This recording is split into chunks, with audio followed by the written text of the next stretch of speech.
إن في ذلك لذكرى لمن كان له قلب أو ألقى السمع وهو شهيد. الحمد لله رب العالمین والصلاة والسلام علی سید المرسلین خاتم النبیین محمد الامین حبیبنا و حبیب رب العالمین وعلی آلہ واصحابہ واتباعہ وازواجہ اجمعین. قال اللہ تعالی شہر رمضان الذی انزل فیہ القرآن ھدی للناس وبینات من الھدی والفرقان فمن شہد منکم الشہر فلیصمہ. وقال تعالی کتاب انزلناہ الیک مبارک لیدبروا آیاتہ ولیتذکر اولو الالباب. حضرات کرام، اللہ کا کتنا بڑا فضل و کرم ہے کہ ایک بار ہمیں پھر اس نے مغفرت کا سامان کرنے کے لیے رمضان کا مہینہ نصیب فرمایا ہے. پچھلے سال بہت سے لوگ ہمارے ساتھ رمضان میں تھے جو اس سال نہیں ہیں، اور کب معلوم ہو کہ کوئی رمضان ایسا آئے کہ ہم بھی نہ ہوں. یہ موقع اللہ نے دیا ہے اپنی مغفرت کرا لینے کا، تو اللہ تعالیٰ کا یہ بہت بڑا کرم ہے. ایک دن نبی صلی اللہ علیہ وسلم خطبہ دینے کے لیے میز پر چڑھنے لگے. پہلی زینے پر آپ نے پاؤں رکھا تو کہا آمین، دوسرے پر پاؤں رکھا پھر کہا آمین، تیسرے پر پاؤں رکھا پھر کہا آمین. نماز کے بعد صحابہ نے پوچھا، اے اللہ کے رسول، آپ نے 3 بار آمین کہا، یہ نئی سی بات تھی ہمارے لیے، پہلے کبھی نہیں کہا، آپ کو کہتے ہوئے سنا. تو آپ نے فرمایا کہ جبریل امین آئے تھے اور وہ کہہ رہے تھے کہ جس نے رمضان کا مہینہ پایا اور اس نے اپنی مغفرت کا سامان نہیں کیا وہ ہلاک ہو گیا. تو میں نے کہا آمین. اللہ تعالیٰ کا فضل ہے کہ یہ مبارک مہینہ ہمیں اور آپ کو ملا ہوا ہے. اس میں جتنا بھی اللہ کو یاد کر سکیں، اپنے گناہوں کی معافی مانگ سکیں، توبہ کر سکیں، عبادت کر سکیں، قرآن پڑھ سکیں، تلاوت کر سکیں، نیک کام کر سکیں، غریبوں کے کام آ سکیں، کمزوروں لاچاروں کے کام آ سکیں، زیادہ سے زیادہ کمانے کی فکر کیجیے. اللہ تعالیٰ ہمیں توفیق عطا فرمائے کہ ہم زیادہ سے زیادہ کما سکیں. اس مہینے میں اللہ تعالیٰ نے 2 بہت بڑی نعمتیں ہمیں عطا فرمائی ہیں. ایک ہے قرآن. فرمایا قرآن میں اللہ تعالیٰ نے اعوذ باللہ من الشیطان الرجیم بسم اللہ الرحمن الرحیم شہر رمضان الذی انزل فیہ القرآن ھدی للناس وبینات من الھدی والفرقان فمن شہد منکم الشہر فلیصمہ. رمضان وہ مبارک مہینہ ہے، وہ عظیم الشان مہینہ ہے جس میں قرآن جیسی کتاب اللہ تعالیٰ نے نازل کی ہے. وہ قرآن جس میں لوگوں کے لیے ہدایتیں ہیں، کھلی ہوئی دلیلیں ہیں، ہدایت کی باتیں ہیں اور ہدایت اور روشنی کی باتیں ہیں.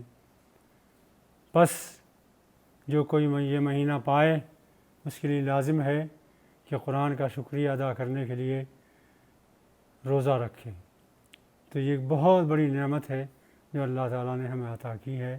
روزہ دن بھر سحر سے لے کر سورج غروب تک ہم نہ کھاتے ہیں نہ پیتے ہیں نہ کوئی خواہش پوری کرتے ہیں، اور یہ اللہ کی توفیق سے کرتے ہیں. اس کا اللہ تعالیٰ اجر دیتا ہے، بہت بڑا اجر. فرمایا میں ہر عمل کا اجر 10 گنے سے لے کر 70 گنے تک اور 70 گنے سے لے کر 700 گنے تک دیتا ہوں. الا الصوم، مگر روزہ اس سے مستثنیٰ ہے۔ روزے کا اجر جیسا میں ہوں ویسے میں اپنے ہاتھ سے دیتا ہوں۔ جتنا عظیم میری ہستی ہے، جتنا عظیم میری ذات ہے، جتنا کرم فرمانے والا میں ہوں، ایسے ہی وہ انعام بھی، روزے کا اجر بھی بہت عظیم ہے، جس کو انسان تصور میں نہیں لا سکتا۔ اللہ تعالیٰ اس نعمت سے ہم کو نوازے۔ اس مہینے میں دوسری بات، رمضان کے علاوہ، روزے کے علاوہ سب سے بڑا کام اللہ تعالیٰ نے کیا ہے، سب سے بڑی نعمت یہ بھیجی ہے کہ قرآن سے ہمیں نوازا ہے۔ قرآن بہت بڑی نعمت ہے، قیامت تک رہنے والی نعمت ہے، اور اس وقت پوری دنیا میں مسلمان ہی وہ امت ہے جس کو اللہ تعالیٰ نے قرآن دیا ہے، قرآن سے نوازا ہے مبینہ، اور یہ اس لیے نازل ہوا ہے کہ اس پر ہم غور کریں، اس کی آیتوں پر توجہ دیں، اس کے معنی پر غور کریں، اس میں تدبر کریں، اس کو سمجھیں، اس کی ہدایتوں کو اپنائیں، اس کے حلال پر عمل کریں، اس کے حرام پر عمل کریں، حلال کو اختیار کریں، حرام سے بچیں، اور جو ہدایتیں اس میں دی گئی ہیں اس کے مطابق اپنا کردار بنانے کی کوشش و کاوش کریں۔ قرآن نے کہا ہے کہ مومن کا سب سے بڑا کام یہی ہے کہ وہ اللہ کی آیتیں سننے کے بعد، اللہ کی طرف سے جو آیت بھی آئے وہ سننے کے بعد اللہ کا تقوی اختیار کرے، اس کی ناراضی سے بچے اور اپنے کردار کو بنانے کی فکر کریں، اور موت کے آخری لمحے تک فکر مند رہے کہ جب بھی اس کی سانس نکلے اس ایمان کے ساتھ نکلے، ایمان پر اس کا خاتمہ ہو اور کلمہ نصیب ہو اسے لا الہ الا اللہ محمد رسول اللہ۔ قرآن کے دو بڑے حق ہیں، ایک ہے اس کا تلاوت کرنا اور دوسرے اس میں تدبر کرنا۔ کچھ لوگ یوں کہتے ہیں، ان کا کہنا یہ ہے کہ قرآن اگر سمجھ کے نہ پڑھا تو کیا فائدہ، بے نتیجہ ہے، بلکہ یوں بھی کہتے ہیں کہ قرآن کے الفاظ کو دہرانے سے بہتر یہ ہے کہ آدمی اس کا ترجمہ پڑھ لے۔ یہ بہت بڑی غلط فہمی ہے، بہت بڑی گمراہی ہے۔ قرآن اللہ کی نازل کردہ کتاب ہے، اللہ کے الفاظ ہیں، اللہ کا کلام ہے، کوئی دنیا کا کلام اللہ کے کلام کے برابر نہیں ہو سکتا۔ اللہ کا کلام بہت عظیم ہے، بہت عظیم ہے، اور اس کلام کی فضیلت دوسرے کلاموں پر، انسانی کلاموں پر وہی ہے جو اللہ کی فضیلت انسانوں پر ہے، تمام مخلوق پر ہے، تمام کائنات پر ہے۔ وہی فضیلت اس کلام الہی کی بھی ہے، اس لیے کہ اس کی تلاوت کرنا، اس کا پڑھنا، دل لگا کر پڑھنا اور عاجزی اور انکساری کے ساتھ پڑھنا اور کلام اللہ سمجھ کر پڑھنا، یہ بہت بڑے ثواب کا اور اجر کا کام ہے۔ اللہ تعالیٰ نے فرمایا ہے اس کے پڑھنے کا ثواب ہے، اس کے پڑھنے کا اجر ہے، اور وہ اجر کتنا ہے وہ اللہ ہی جانتا ہے۔ تو ہمیں اہتمام کرنا چاہیے کہ ہم اس کی تلاوت بھی کریں۔ تلاوت کے 3 معنی آتے ہیں۔ تلاوت کے ایک معنی یہ ہے کہ ہم اسے پڑھیں، اس کے الفاظ کو دہرائیں، قرأت کے ساتھ، خوش الحانی کے ساتھ، دل لگا کر، عاجزی کے ساتھ، انکساری کے ساتھ، اور خدا سے تعلق جوڑتے ہوئے اس کی تلاوت کریں، دل لگا کر تلاوت کریں۔ اس کی تلاوت کا بھی بہت بڑا ثواب ہے۔ فرمایا اللہ کے رسول صلی اللہ علیہ وسلم نے، اور جو فرمایا سچ فرمایا، فرمایا اللہ کے رسول صلی اللہ علیہ وسلم نے کہ جو بندہ قرآن کا ایک حرف ادا کرتا ہے، ایک لفظ ادا کرتا ہے، میں اسے 10 نیکیاں دیتا ہوں۔ اور فرمایا رسول اللہ نے کہ میں یہ نہیں کہتا کہ جو شخص الف لام میم پڑھتا ہے اسے 10 نیکیاں ملتی ہیں، بلکہ الف کا الگ ہے ثواب ملتا ہے 10 گنا 10 نیکیوں کا، لام کا الگ ثواب ملتا ہے 10 نیکیوں کا، اور میم کا الگ ثواب ملتا ہے 10 نیکیوں کا۔ تو الف لام میم کہنے کے 23 نیکیاں انسان کو ملتی ہیں۔ یہ ایک اجر ہے اس کا۔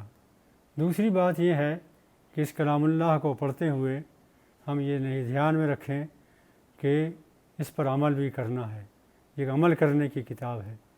تیسری بات یہ بھی پیش نظر رکھیں کہ اسے دوسروں تک پہنچانا ہے۔ اتل ما اوحی الیک من الکتاب، اس کتاب کو دوسروں کو پڑھ کر بھی سناؤ، ان تک بھی پہنچانے کی کوشش کرو۔ تو یہ قرآن کے 2 حق ہیں، یہ حق 3 حق ہیں۔ لیکن صرف قرآن کے الفاظ ہی پڑھے جاتے رہیں زندگی بھر، یہ بات ٹھیک نہیں ہے۔ اس لیے کہ قرآن میں کہا گیا ہے، اللہ تعالیٰ کے رسول نے فرمایا، صلی اللہ علیہ وسلم نے فرمایا ہے، اور قرآن میں بھی بار بار یہ بات کہی گئی ہے کہ اس پر تدبر کرو، غور کرو، سوچو، اسے آیات پر غور کرو۔ کتاب انزلناہ الیک مبارک لیدبروا آیاتہ، تاکہ اس کے آیات میں تدبر کیا جائے، غور و فکر کیا جائے۔ اور یہ بات جو شخص سن لے اللہ کے رسول کی زبان سے، فرمایا اللہ کے رسول نے، ما آمن بالقرآن من استحل محارمہ، وہ شخص قرآن پر ایمان رکھتا ہی نہیں ہے، اس شخص کا تو ایمان ہی ہے ہی نہیں قرآن پر، جو اس کے حرام کردہ چیزوں کو حلال کر لے، حلال سمجھ لے، اور حلال سمجھ کر ان کو اختیار کرنے لگے۔ ظاہر ہے کہ یہ بات تو جبھی سمجھ میں آئے گی جب قرآن کا مطلب انسان سمجھ کر پڑھے گا۔ سمجھے بغیر پڑھے گا تو کیا معلوم ہوگا اسے کیا حلال ہے کیا حرام ہے۔ اس لیے قرآن کا یہ بہت بڑا حق ہے ہم پر کہ ہم اسے سمجھ کر بھی پڑھیں۔ اللہ تعالیٰ کے رسول نے فرمایا ہے، یہ مشکات شریف کی روایت ہے، فرمایا اللہ کے رسول صلی اللہ علیہ وسلم نے کہ ہر شخص کا مقدمہ اللہ کے حضور قیامت کے دن پیش کیا جائے گا۔ عدالت کی کرسی پر اللہ جلوہ افروز ہوگا، بندہ کھڑا ہوگا اللہ کے حضور اپنا حساب دینے کے لیے، لیکن تحت العرش، ثلاثۃ تحت العرش، عرش کے نیچے 3 گواہ موجود ہوں گے، 3 وکیل موجود ہوں گے۔ یہ 3 وکیل یا تو اس انسان کے حق میں گواہی دیں گے یا اس کے خلاف گواہی دیں گے۔ ثلاثۃ تحت العرش، عرش کے نیچے 3 وکیل کھڑے ہو کر ہر شخص کا مقدمہ لڑائیں گے۔ ان میں سے ایک اللہ کی کتاب قرآن ہوگا۔ قرآن اس کا ایک ظاہر ہے اور ایک باطن ہے۔ ظاہر یہ ہے کہ اس کے جو الفاظ ہیں، اس کا جو کلام ہے، وہ اس کو انسان پڑھے، سمجھنے کی بات الگ ہے، اس کو غور سے پڑھے، توجہ سے پڑھے، انکساری کے ساتھ پڑھے، دل لگا کر پڑھے، ان کے الفاظ کو بار بار دہرائے، اس لیے کہ یہ کلام الہی ہے، اور دنیا کا کوئی کلام بھی اللہ کے کلام کے برابر نہیں ہو سکتا۔ جو کلام بھی اللہ نے نازل کیا ہے وہ کلام الہی ہے، اور اس کی عظمت تمام کلاموں میں وہی ہے جو اللہ کی عظمت انسانوں پر ہے۔ تو ایک تو حق اس کا یہ ہے کہ زندگی بھر اس کی تلاوت کی جاتی رہے، بار بار پڑھا جاتا رہے، بار بار ہر موقع پر پڑھا جاتا رہے، تلاوت کی جاتی رہے۔ اس کو اس کام کے لیے بڑھا کر نہ رکھا جائے کہ کسی کا انتقال ہو تو ختم قرآن کریں، بلکہ یہ زندگی کا وتیرہ ہونا چاہیے اور فریضہ ہونا چاہیے۔ ہر وقت یہ فکر ہونی چاہیے کہ کسی دن بھی قرآن کی تلاوت ناغہ نہ ہو اور ہم برابر تلاوت کرتے رہیں۔ اللہ تعالی ہمیں توفیق عطا فرمائے کہ ہم کلام الہی کو پڑھ سکیں۔ دوسرا حق یہ ہے کہ ہم اس پر تدبر کریں۔ ویسے قرآن کے 4 حق ہیں جن پر میں تھوڑی سی توجہ آپ کی مبذول کرانا چاہتا ہوں۔ سب سے پہلا حق تو اس کا یہ ہے کہ ہم اس پر ایمان لائیں، یہ یقین رکھیں کہ اللہ تعالیٰ نے نازل کیا ہے، یہ رسول کا لکھا ہوا نہیں ہے بلکہ اللہ نے آسمان سے نازل کیا ہے۔ شہر انزلناہ، یہ ایک ایسا مہینہ ہے رمضان کا جس میں اللہ تعالیٰ نے یہ قرآن، شہر رمضان الذی انزل فیہ القرآن، رمضان ایک مہینہ ہے جس میں قرآن اللہ تعالیٰ نے نازل کیا ہے۔ تو ہم اللہ کا کتاب سمجھیں، اللہ کا کلام سمجھیں، اور دنیا کے کسی کلام کو اس کے کلام کے برابر نہ سمجھیں۔ یہ پہلی بات ہے، اور بعین ہی ہم تک جو پہنچا ہے یہ بعین ہی وہی کلام ہے جو اللہ نے نازل کیا تھا محمد صلی اللہ علیہ وسلم پر۔ اس کی وجہ یہ ہے کہ اللہ تعالیٰ نے فرمایا ہے کہ بندو، پچھلے زمانے میں بھی ہم نے پیغمبروں پر کتابیں نازل کی تھیں، مگر ان امتوں نے ان کتابوں کو بھلا دیا، بدل ڈالا، یحرفون الکلم عن مواضعہ، الفاظ بدل ڈالے، حروف بدل ڈالے، اور پھر کہا کہ یہ ہم اللہ نے نازل کیا ہے۔ ہم نے قرآن تمہاری حفاظت پر نہیں چھوڑا ہے، انا نحن نزلنا الذکر وانا لہ لحافظون، ہم نے قرآن کو اپنی حفاظت میں رکھا ہے، اللہ ہی اس کا محافظ ہے، وہی حفاظت کرنے والا ہے، اسی نے اسے نازل کیا ہے، وہی اس کی حفاظت کرے گا۔ اور قسم ہے رب کردگار کی، جس چیز کی حفاظت کی ذمہ داری اللہ تعالیٰ لے لے، دنیا کی کوئی طاقت اسے مٹا نہیں سکتی، اسے بدل نہیں سکتی، اسے ختم نہیں کر سکتی۔ تو قرآن قیامت تک انشاءاللہ محفوظ رہے گا۔ یہ ذمہ داری اللہ تعالیٰ نے لی ہے۔ دوسری بات یہ ہے کہ یہ قرآن قیامت کے دن اللہ تعالیٰ کو کہ یہاں یہ گواہی دے گا کہ اس بندے نے میرے احکام پر غور و فکر کیا، اپنایا، عمل کیا، عمل کرنے کی بات کی، یہ بھی ضروری ہے۔ اور پھر میں نے عرض کیا تھا کہ یہ وکیل اللہ کے یہاں پوری گواہی دے گا اور ہمارا مقدمہ جتوانے کی کوشش کرے گا۔ اللہ تعالیٰ اس کو ہمارے حق میں وکیل بنائے، ہمارے نہ حق وکیل نہ بنائے۔ اس پر ایمان ہمارا پہلی ذمہ داری ہے، ہم اس پر ایمان لائیں۔ دوسری ذمہ داری یہ ہے کہ ہم نیت پاکیزہ رکھیں، صرف قرآن کو دہرانے اور اجر پانے اور صرف گویا قرآن کے ذریعے سے شہرت پانے اور اپنا مرتبہ پانے، لوگوں میں ذکر کیا جانے، یہ نیت نہ ہو، بلکہ یہ نیت ہو کہ یہ اللہ کا کلام ہے، اس کلام پر مجھے عمل کرنا ہے، اس کے مطابق زندگی گزارنا ہے، اس سے ہدایت حاصل کرنا ہے، یہ ہدایت کی کتاب ہے، اس سے مجھے ہدایت حاصل کرنی ہے۔ یہ اسے انسان کو یہ نیت پاکیزہ رکھنی چاہیے۔ تیسرا حق اس کا یہ ہے کہ ہم اس کے مطابق زندگی کو ڈھالنے اور کردار بنانے کا عزم مصمم کریں، اس سانچے میں اپنے کو ڈھالنے کی کوشش کریں، اور ہمارا کردار، ہماری زندگی، ہماری عملی زندگی، ہمارا شب و روز اس قرآن کے مطابق ہو۔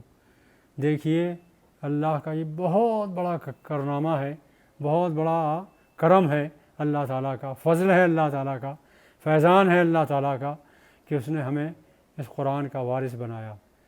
اللہ نے محمد صلی اللہ علیہ وسلم پر یہ کتاب نازل کی، ثم اورثنا الکتاب الذین اصطفینا من عبادنا، پھر تمام بندوں میں سے اللہ تعالیٰ نے ہمارا انتخاب کیا اور ہمیں وارث بنایا اس کتاب کا۔ یہ بہت بڑی نعمت ہے، اور وارث اس لیے بنایا ہے کہ ہم جب تک زندہ رہیں اس قرآن کی روشنی میں ہماری زندگی بنے، ہمارا کردار بنے، ہمارا عمل بنے، اور ہم انفرادی زندگی میں بھی اور اجتماعی زندگی میں بھی نمونہ پیش کریں اس قرآن کا، اور اس قرآن کے روشنی میں ڈھلنے کی کوشش کریں، اور قرآن کے مطابق اپنے آپ کو بنانے کی، اپنی امت کو بنانے کی برابر کوشش کرتے رہیں۔ ساتھ ساتھ چوتھا حق یہ ہے کہ دعا بھی کریں اللہ تعالیٰ سے کہ اے اللہ، ہم کوشش کرتے ہیں نیت کو پاکیزہ رکھنے کی، اے اللہ ہم قرآن پر ایمان بھی رکھتے ہیں، ہم اس کے مطابق اپنے آپ کو بنانے کی کوشش بھی کرتے ہیں، مگر تیری توفیق اگر شامل حال نہ ہو، تو اگر توفیق نہ دے تو ہم کچھ نہیں کر سکتے۔ اور اس کے لیے اللہ تعالیٰ کے رسول نے ایک دعا سکھائی ہے، حدیث قدسی ہے، دعا سکھائی ہے، یہ دعا بھی پڑھتے رہیں۔ اللہ تعالیٰ ہمیں اس دعا کے پڑھتے رہنے کی بھی توفیق عطا فرمائے۔ فرمایا رسول اللہ صلی اللہ علیہ وسلم نے، یہ دعا سکھائی اللہ کے رسول صلی اللہ علیہ وسلم نے کہ بندہ آئے سحرگاہی میں اور جس وقت بھی موقع ہو یہ دعا ضرور کرے، اللہم انی عبدک ابن عبدک ابن امتک ناصیتی بیدک ماضٍ فی حکمک عدل فی قضاک انا اسألک بکل اسم هو لک سمیت بہ نفسک او انزلتہ فی کتابک او علمتہ احدا من خلقک ان تجعل القرآن ربیع قلبی ونور صدری وجلا حزنی وذہاب ہمی وغمی، اے اللہ میں تیرا بندہ ہوں، اے اللہ میں تیرے بندے کا بیٹا ہوں، اے اللہ میں تیری بندی کا بیٹا ہوں، میری پیشانی تیرے قبضے میں ہے، میری زندگی میں تیرا حکم نافذ ہونے والا ہے، تیرا جو بھی فیصلہ ہے، تیری جو بھی مرضی ہے وہ عدل ہی عدل ہے، انصاف ہی انصاف ہے۔ میں تیرے اس نام سے تجھ سے مانگتا ہوں، بھیک مانگتا ہوں، جو نام تو نے اپنے لیے پسند کیا ہے، اپنے لیے رکھا ہے، یا اپنی کتاب میں نازل کیا ہے، یا اپنی مخلوق میں سے کسی کو سکھایا ہے۔ اے اللہ میں تجھ سے التجا کرتا ہوں، تجھ سے دعا کرتا ہوں، عاجزی کے ساتھ تیرے سامنے ہاتھ پھیلا کر یہ چاہتا ہوں کہ تو قرآن کو میرے قلب کی بہار بنا دے، میرے سینے کا نور بنا دے، میرے حزن اور غم کی روشنی بنا دے، روشن کر دے میری سینے کو، اور میرا غم، میری دشواریاں، میری پریشانیاں اس قرآن کے ذریعے سے سب دور ہو جائیں۔ اے اللہ تو قرآن سے ہمیں یہ ربط رکھنے کی توفیق عطا فرما، اس کے حق بھی ادا کر سکیں، اس کی تلاوت بھی کر سکیں، اس کے سمجھنے کی کوشش بھی کر سکیں، اس کے مفہوم کو سمجھنے کی کوشش بھی کر سکیں، ان کی ہدایات پر عمل بھی کر سکیں، اس کے مطابق کردار بھی بنا سکیں۔ بارک اللہ لنا ولکم فی القرآن العظیم ونفعنا وإیاکم بالآیات والذکر الحکیم، انہ تعالی جواد قدیم کریم ملک بر الرؤوف الرحیم، وآخر دعوانا ان الحمد للہ رب العالمین۔